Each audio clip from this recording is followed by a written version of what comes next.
ቤተክርስቲያን ስትሄድ አትሰቀቅም። ምንም ሆነ ሂድ። ቅዱስ ሚካኤል እንኳን ለስጋችን ቀርቶ ለነፍሳችን የሚተርፍ ታላቅ መልአክ። ሰው ወዶ መሰለ ሚካኤልን እርዳኝ የሚለው። ለሰይጣን የተቻለው ለገናናው መልአክ ለቅዱስ ሚካኤል አቃተው ቢባል ሕሊና ይቀበለዋል። የሚጸልይ ሰው መጨነቅ የለበትም በጭራሽ። ሚካኤልን ስለምወድ እኔ አልደራደርም። ሚካኤል የማይል ሰው ካለ አስወጣለሁ ዛሬ።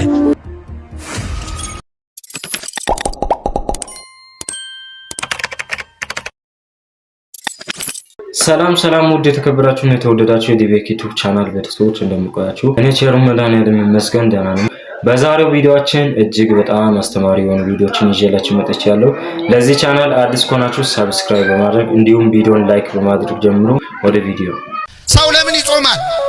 አንዳንድ ሰው ለሌላ ሰው ለመታየት ብሎ ይጾማል ይላል ክርስቶስ። እንደ ግብዞች አትጾሙ፣ በሰው ሊታዩ ይጾማሉ አለ። አብረዋችሁ የሚሰሩ ሰዎች ሲጾሙ ስታዩ አቤት ያሳፍራል፣ እኔ ከመሃል ተለይቼ መብላት የለብኝም ብሎ ሰው እንዲያየው ይጾማል። ለታይታም ይጾማሉ። በጣም እየጾሙ ግን ሰው ካላየ ቅርም ይላቸው። ካላወሩ በሽምብራ ሊጾሙ ይችላሉ ሰዎች። እንደው በቃ ይችን አብይ ጾም ቆሎ እየበሉ እየጾሙ ግን ሰው እንዲሰማ ይፈልጋል። በቀጥታ በሽምብራ ጾማለሁ አይሉም። በተዘዋዋሪ ነግሯል። አንተ ሽምብራ ተወዶ የለ እንደ ይላሉ። በቀደም ለዚህ ለጾም ብዬ ስገዛ ይሏል። አንድምታው የምጾመው በምንድነው ነው እወቁልኝ ማለት ነው። ያንዳንድ ሰው ጽድቁን ያወራል። እኔ ጥሎብኝ ለደሃ መርዳት ወዳለው ግን እረዳለሁ ብዬ ማውራት አልወድም የሚሉ ሰዎች ምን እያደረጉ ነው? አይገርምም? ትትናውም እንዳይቀር ትቢቱም እንዳይቀር እጅ ታጥቦ ኃጢአት መስራት እንደ ጲላጦስ ማለት ነው። ከደሙ ምንድነው ያለው?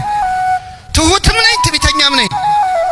እና ጾም ለታይታ ሲጾም ደስ አይለውም እግዚአብሔር። እንደ ግብዞች አትጾሙ፣ ለሰው ልትታዩ አትጾሙ አለ እግዚአብሔር። እንዲያችሁ ይሄ አዋጅ ጾም ነው። አሁን አብይ ጾም ሰው እንዳያየኝ ብለህ ብላ እያልኩ አይደለም እኮ፣ እውነት ነው ብሎ ሄዶም ይበላል። አሁን ይሄን ይዞ አይደለም፣ ይሄ አዋጅ ነው። ጾም ካልጾም እሱ አይደለም። ግን ሐሳብ የምታደርግበት ምክንያት ለታይታ ከሆነ እግዚአብሔር ያዝናል። አንዳንዱ ቢጾምበት ምክንያት ለቁጠባም ይጾማል። አሁን አንዳንድ ሰው አብይ ጾም ሲግመጣ በቃ የቁርስ ወጪን ዘጋው ይላል፣ ምሳም የለም። እንዲህ አይነቱን ሰው በምሳው የከበረ ይሉታል አባቶቻችን። በምኑ የከበረ? በቃ አብይ ጾም መጣ ወጪ ቀነስኩ አይደለም። እምትበላው ለደሃ ስትሰጥ ነው ጾም የሚሆን። እንደዛ ሲሆን ነው ደስ የሚለው እግዚአብሔር። እህቶቻችን ይቅርታ አድርጉልኝ፣ በርካታ እህቶቻችን ለተክለ ሰውነታቸው ማማር ብለው ይጾማሉ። አይጾሙ አንጀታቸው እስኪጣበቅ ውሃ ብቻ እየጠጡ ለውበት ማለት ነው። ሲያጌጡ ይመላለጡ ይባላል። ለውበት ብለው አንጀታቸው፣ ይሄ የጽድቅ አይደለም፣ ዳይት ነው እንጂ ፋስቲንግ አይባልም። ይሄ ጾም አይደለም፣ እግዚአብሔር አይከብርበት። ምን ሲሆን ነው እግዚአብሔር ደስ የሚለው? ስለ ጽድቅ ስንጾም ነው። እግዚአብሔርን ሽተን ስንጾም ነው። ይቅርታውን ምህረቱን ሽተን ስንጾም ነው። ይህንን ጾም የይቅርታ ያድርግልን። የሚጸልይ ሰው መጨነቅ የለበትም በጭራሽ። ከጸለያችሁ በኋላ በእግዚአብሔር ፊት ጉዳያችሁን ካፈሰሳችሁ በኋላ እረፍት ነው ማድረግ ያለባችሁ። እረፍት የምታደርጉት ምንድነው መሰላችሁ? ጸሎታችሁን ከጨረሳችሁ በኋላ ጸሎታችንን ከጨረስን በኋላ ለተወሰኑ ደቂቃዎች ቁጭ ማለት፣ ዝም ብሎ ቁጭ ማለት፣ ሳያነቡ ቁጭ ማለት፣ ሳይናገሩ ቁጭ ማለት። ከዛስ ያለውን የውስጥ ሐሳብ ሁሉ እግዚአብሔር ላይ አራግፎ መሄድ። የሚያስጨንቃችሁን በእርሱ ላይ ምን በሉት አሉት። ቅዱስ ጴጥሮስ የነገረን ቃል ፈቃደኛ ክርስቶስ ፈቃደኛ ነው። የኛን ጭንቀት ለመሸከም የኛ ጭንቀት መድፊያ፣ ማራገፊያ፣ መጣያ ለመሆን ዝግጁ ፈቃደኛ። ምክንያቱም እናውቀዋለን፣ በመስቀል ላይ የቃተተ በደላችንን ተሸክሞ በእኛ በደል ሲደቅ እናውቀዋለን። የተጻፈ ነው እናውቀዋለን። ደግሞም እንዲህ ሲለን እሱ ራሱ የማቴዎስ ወንጌል ምዕራፍ 11 ከቁጥር 27 ጀምሮ እናንተ ሸክማችሁ የከበደ ወደ እኔ ኑ እኔም ምን እላችኋለሁ አሳርፋችኋለሁ ብሎ ነግሮናል። ሊያሳርፈን ፈቃደኛ ነው። የኛን ጭንቀት ሊሸከም ፈቃደኛ ነው። ክርስቲያን ከጸለየ በኋላ ስለጸለየበት ጉዳይ አይጨነቅም። ክርስቲያን ይጠይቃል፣ አይጨነቅም። ክርስቲያን ይጸልያል፣ አይጨነቅም። ክርስቲያን ይለምናል፣ አይጨነቅም፣ አይረበሽም። በቃ በእግዚአብሔር ላይ ጥሎታል። ከዚህ አምኖ መሄድ ይህንን ነው ያለን። ወኩሎ ዘሰአልክሙ በጸሎት እንዘ ትተአመኑ ትነስኡ። የማቴዎስ ወንጌል ምዕራፍ 21 ቁጥር 22 ላይ አምናችሁ ይላል። ምን ብላችሁ? አምናችሁ ይላል። በጸሎት የጠየቃችሁትን ሁሉ ይላል። ይህ በጣም ነው የሚገርመኝ ይሄ ቃል። የማቴዎስ ወንጌል ምዕራፍ 21 ቁጥር 22 አምናችሁ በጸሎት የጠየቃችሁትን ሁሉ ትቀበላላችሁ ይላል። ምን ትላላችሁ? አምናችሁ የጠየቃችሁትን ሁሉ ነው፣ አይቀንስም። የጠየቅነውን ሁሉ እንቀበላለን። ግን እንዲህ ሲባል እኛ የጠየቅነው ምንድነው? ይኸውላችሁ የጠየቅነው ነገር ስህተት እንኳን ቢሆን እግዚአብሔር ትክክለኛውን ነገር ይሰጠናል። የጠየቅነው ነገር ስህተት እንኳን ቢሆን፣ የጠየቅነው ነገር የማይገባን እንኳን ቢሆን፣ የጠየቅነው ነገር የሚጎዳን እንኳን ቢሆን እግዚአብሔር ምን ያደርጋል? ይሄኛው ይጎዳሃል፣ ይሄኛውን ግን እሰጥሃለሁ። በእውነት ለመምህሮቻችን ቃልዮትን ያሰማልን። እግዚአብሔር አምላክ ጾማችንን ጸሎታችንን በቸርነቱ ተቀብሎ ለኢትዮጵያ ለሀገራችን ሰላሙን ለሕዝቦቿ አንድነትን ያድልልን። ቀጣይ ቪዲዮ አይተን እንመለሳለን። እግዚአብሔር የ30 ዓመት በደል ከተወልህ አንተ የአንድ ቀን የሁለት ቀን የሶስት ቀን የእህትህን የወንድምህን በደል ለምን አትተውም? እግዚአብሔር ሁሉ ዳተት ወለየን ሰርቀህ ዝም፣ ዘሙተህ ዝም፣ አመንዝረህ ዝም፣ ተሳድበህ ዝም፣ ደብድበህ ዝም፣ እግዚአብሔር ሁሉ ዝም ብሎ አይተዋል። እግዚአብሔር እድሜ ዘመንህን አንተን ችሎ የለም ወይ? አንተን እንዲያርጎ ከቻለ ለምን አትችልም? እናንተም ተው እሱም ይተውላችኋል። እናንተ ይቅር በሉ እሱም ይቅር ይላችኋል። ይቅር እንዲለን ይቅር ማለት አለብን። እንዲተውልን መተው አለብን። ቂም አይኑርባችሁ። ቂም በሰው ልብ ውስጥ ተከምሮ የሰውን ሕይወት የሚበላ ትል ነው ይላል ወግሪስ የሚባለው። የሰውን ሕይወት የሚቦረብር ቂም ነው። ቂመኛ ሰው ሰላም የለው።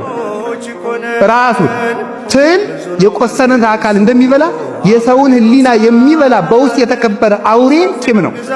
እንቅልፍ የሚያሳጣ ሰውን ባየነው ቁጥር አይምሯችን እንዲደማ የሚያደርግ ምንድነው? ቂም ነው።